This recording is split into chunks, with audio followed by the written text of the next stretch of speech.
সম্মানিত বন্ধুরা, কেমন আছেন সবাই?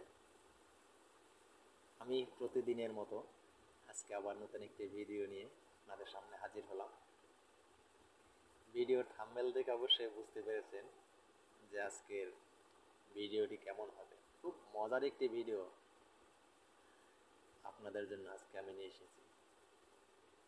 এত সুন্দর একটি ভিডিও নিয়ে এসেছি, তো সঠিক মাত্রায় এই টিপসটি প্রয়োগ করতে পারলেই আপনাদের এই রোগ থেকে মুক্তি হয়ে যাবে। তো কথা না বাড়িয়ে আমি ভিডিওর মূল আলোচনায় চলে যাব। আলোচনা যাওয়ার আগে আপনাদের কাছে আমার একটা বিশেষ অনুরোধ, আমার অলৌকিক শক্তি চ্যানেলটি সাবস্ক্রাইব করে পাশে থাকা বেল আইকনটি বাজিয়ে নোটিফিকেশন অন করে রাখবেন, যাতে আমি কোনো ভিডিও আপলোড করার সাথে সাথে সবার আগে আপনার কাছে পৌঁছে যায়। আমার কথাগুলি ভালো লাগলে প্লিজ একটি লাইক দিবেন। আমার এই ভিডিওটি আপনার আত্মীয় স্বজন বন্ধু বান্ধব যারা আছে সবার কাছে শেয়ার করে দিবেন।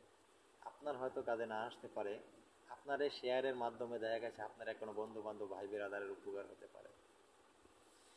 তো মূল আলোচনায় চলে যাব যে আজকের সেই টিপস, কি টিপস নিয়ে উপস্থিত হয়েছি, আমি সেই মূল আলোচনায় চলে যাব। তো ধন্যবাদ সকলের বন্ধুকে। আজকের যে টিপস সেটা হলো বহুমূত্র রোগ। বহুমূত্র রোগ এটা আয়ুর্বেদিক নাম, বাংলায় আমরা বলি ঘন ঘন প্রস্রাব। ঘন প্রস্রাব। আর এখন বর্তমানে আধুনিক যুগ এসেছে, তো বৈজ্ঞানের যুগ এসেছে। এখানে বলা হয় অনেক কিছু বলা ওই ঘন ঘন প্রস্রাবের বিভিন্ন ধরনের নাম বলে, ডায়াবেটিস না কি বলে আবার। যাই হোক, ঘন প্রস্রাব যে এক কথায় ঘন প্রস্রাব সবাই আমরা বুঝতে পারি একটা ভাষা, যেটা হলো ঘন প্রস্রাব। এই ঘন ঘন প্রস্রাব, প্রস্রাবে জ্বালা পোড়া। প্রস্রাব করতে গেলে প্রস্রাবের আগে দেখবেন আপনার লিঙ্গের মাথায় এক প্রকার সাদা সাদা আঠার মতন পাতলা পানির মতন বেরিয়ে যাচ্ছে, সেটা হলো বীর্য। এই যে এটাকে বলা হয় ক্ষয়রোগ। এই ক্ষয়রোগটা যার ভিতরে আছে, যার আছে ক্ষয় তার কখনো হয় না জয়। যার আছে ক্ষয় তার সব সময় হয় পরাজয়। হ্যাঁ, এই ক্ষয়রোগ থেকে মুক্তি পাবেন, এই বহুমূত্র রোগ থেকে মুক্তি পাবেন খুব সহজে। আপনার কিনে খেতে হবে না এই ঔষধ, শুধু আপনি সংগ্রহ করে আপনি আপনার বাসায় বসে সঠিক নিয়ম মতন প্রয়োগ করবেন। 100% গ্যারান্টি আপনি মুক্তি পেয়ে যাবেন এই রোগ থেকে। তো তার আগে আরেকটু কথা বলে নিই সকল বন্ধুদের উদ্দেশ্যে।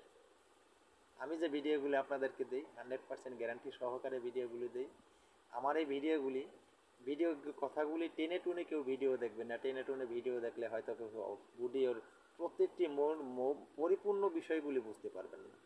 আর পরিপূর্ণ বিষয় যদি আপনি বুঝতে না পারেন, একটা কথা যদি কোথাও ভুল থেকে যায় মাঝে, আপনি সঠিক মতন ঔষধ প্রয়োগ করতে পারবেন না। আর ঔষধ প্রয়োগ সঠিক মতন না করতে পারলে আপনার কষ্ট ব্যর্থ চলে যাবে, ঔষধে আপনার কোনো উপকার আসবে না। তাই ভিডিওটা টেনে টুনে না দেখে পরিপূর্ণ ভিডিও দেখে সঠিক মতন ঔষধ প্রয়োগ করুন, আপনার উপকারে আসবে। তো সেই বহুমূত্র রোগ থেকে মুক্তি পেতে হলে কি ঔষধ আমাদের প্রয়োজন? সেই ঔষধটি হলো, সবাই আমরা চিনি, আমাদের হাতের নাগালেই পাওয়া যায় সেই ঔষধটি, কালো জাম। আমরা তো সবাই চিনি জাম। জাম আমরা তো সবাই চিনি, বাজারে বাজার থেকে কিনে আমরা খাই জাম। এই যে কালো জাম, কালো জামের ফুল আপনি কি নেবেন? কালো জামের ফুল 1 তোলা, মাত্র 1 তোলা কালো জামের ফুল নেবেন।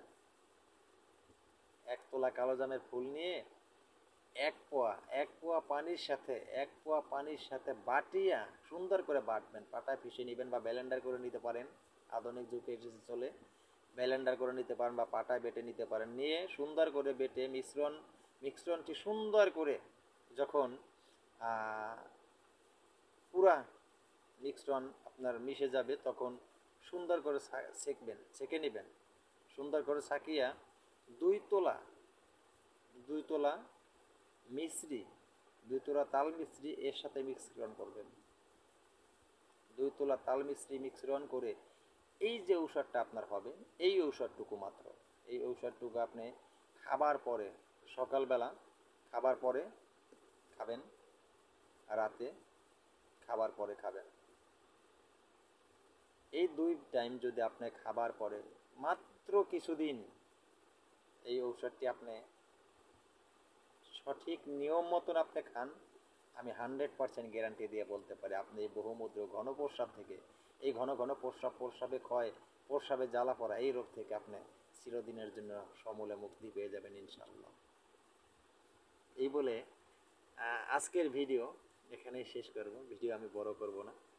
তো সকল বন্ধুদের কাছ থেকে বিদায় নিব। তো বিদায় নেওয়ার আগে সবার কাছে আবার একটাই রিকোয়েস্ট, আমার কথাগুলি ভালো লাগলে প্লিজ আমার ভিডিওতে একটি লাইক দিয়ে যাবেন এবং সাবস্ক্রাইব করে পাশে থাকা বেল আইকনটি বাজিয়ে দেবেন, নোটিফিকেশন অন করে রাখবেন যাতে আমি কোনো ভিডিও আপলোড করার সাথে সাথে সবার আগে আপনার কাছে পৌঁছে যায়। ধন্যবাদ সবাইকে, সবাই ভালো থাকবেন। আগামী ভিডিও নিয়ে আসার আগ পর্যন্ত আল্লাহ হাফেজ।